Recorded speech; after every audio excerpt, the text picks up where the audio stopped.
want to start off by talking about Darwin Nunez because obviously we both work with Give Me Sport, and I read your article that's in there around sort of there being very close links, the deal being for Darwin Nunez being something that's fairly close. Which sort of delve into that a little bit deeper in Man United's pursuit of him and how you see that deal currently standing.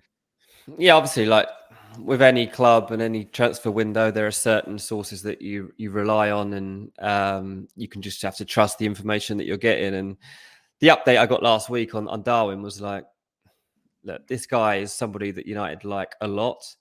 They do feel confident that they can get him. The person actually was more assured than that. He said he felt it was close. He felt it was close to a breakthrough and this could happen. He said there is a feeling that Atletico Madrid are the biggest threat, though. There's a feeling that might be where he ends up. So let's see how it pans out from here. I mean, just taking him at his word there. So, which is all you can really do as a journalist. You're trusting other people who are in and around these actual conversations. There's no doubt that like this is the signing that United would want early. Like this guy lifts morale and he lifts the levels around Old Trafford. Scored 34 times last season. He's 22 years old. His goals in the Champions League that he got came against Barcelona, Bayern Munich, Ajax, Liverpool. Like, he's been at Benfica, yes, but when he's posed against defences of the highest calibre, he's delivered. That's enough for Man United to know. They spoke to Edison Cavani about him, obviously Uruguayan, like asking him, is he a good fit? Cavani gave him glowing references of this guy, said, you need to go after him. Like, he can do a job for you. So, Cavani, even in his latter stages of his Old Trafford career, helping United, just saying, yeah, do it. From all intents and purposes, like you've got Ronaldo. He's the 37-year-old that obviously is going to start more games than he doesn't. But they want someone who's at the other end of their career. They want someone who's emerging, who's exciting, who can, one, learn from Ronaldo for a year, but also, two, keep Ronaldo on his toes, keep pushing him as well. Don't guarantee him of his spot. And I think some people would think Ronaldo won't want that. I personally think that he would relish that. I think Ronaldo would love to have somebody that had the same ambition, the same belief that he had as a 22-year-old, coming up behind him every day at training, trying to score similar goals, and him trying to put him in his place. Just for this last year, this has got to be a special year for Ronaldo at Man United. It can't be like the last season. This is not why he came back.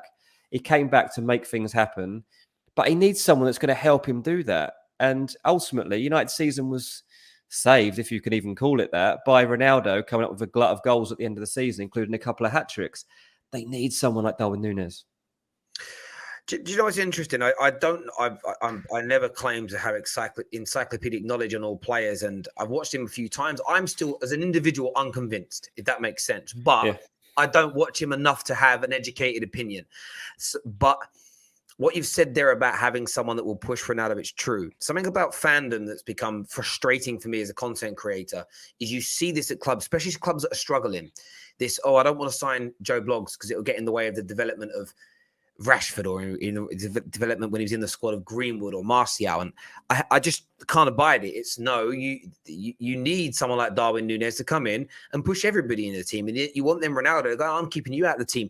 And you want this almost camaraderie but competition amongst people that elevates everyone to that next stage. Man United have got this kind of survivor culture of almost, but what about poor little old me?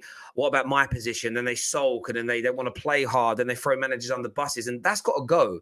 And I think that element of what you spoke about there is something that's key. And I look at, listen, the Darwin Nunez, a lot of people have got opinions. Some are really excited. Some are saying, oh, absolutely not.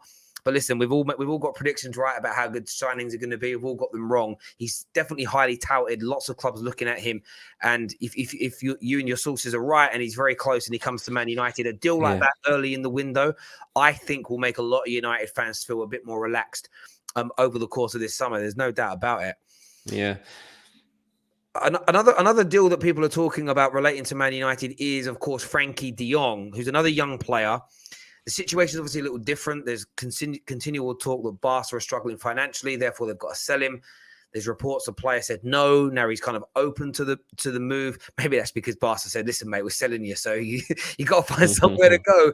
But What's your understanding of that, Dylan? Can you see Erik ten Hag having the pull to bring a player like Frankie de Jong into United without Champions League football? I mean, United obviously depending on that. I mean, it's a big hope. I mean, you ultimately this is Frankie de Jong giving up on a career at Barcelona. That's how you have to look at it from him. This is a player that is undoubtedly one of the best midfield talents on the planet. And at the moment when he joined Barcelona, like it was such a good signing, such a big signing, such a moment for him to really take that step up from Ajax and think, right, where am I going here? Obviously, he was linked to so many clubs, and he took that Cruyff route, if you like, and he's gone Ajax to Barcelona.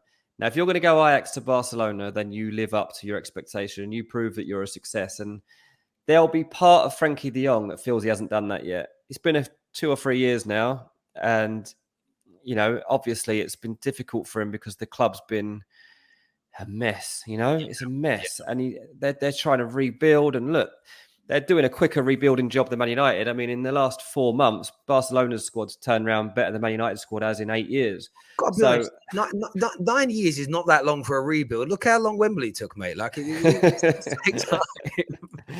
But it's incredible how quick Barcelona are looking to like set things right. And part of Frankie will be like, hang on, Lewandowski's coming next season. Do I want to leave? Can I leave this? And I don't think ultimately he will want to leave Barcelona unless it seems like there's not a path for him into the team. And I don't believe that that's the case. I am skeptical a little bit about all this Ten Hag links to every Dutch player under the sun. I mean, I was going through the other day, like who has actually been linked since Ten Hag was appointed manager? Ajax players, Jurrien Timber, Tadic, Anthony, Edson Alvarez, Allaire, Gravenberch was linked. Then you've got like Frankie de Jong. Daley Blin's coming back. Danny Blin's coming back. They're all coming. Yeah, then you've got like PSV. Well, they get Ibrahim Sangare because he plays for PSV and he had a couple of good games against Ajax. Like there is genuine interest in Sangare, and actually that should be a route they're actually exploring. But it's so hard to know. Like Steven Bergwijn. It's like, what? Because he's Dutch. Like, that was one. I mean, I do a lot of transfer talk on the Terrace. We put it out there. That was one. Even I went, nah. No way is he getting that weirdo in with him fingers. Like it's not going to happen.